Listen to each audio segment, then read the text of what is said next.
Hi friends, today we will see two slokas, sloka 21, sloka 22 in chapter 1 of Bhagavad Gita, as these two should be chanted together.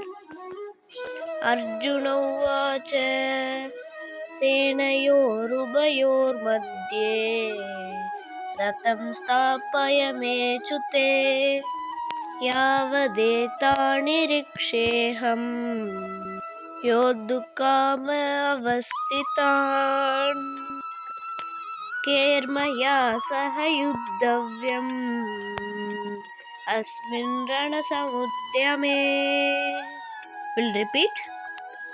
Arjuna उवाच सेनयोरुभयोर्मध्ये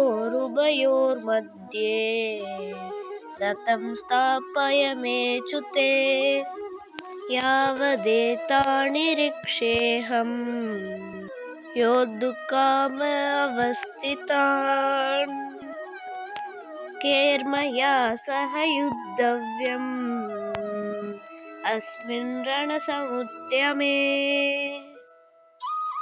Now we will see the meaning of the 21st and 22nd sloka.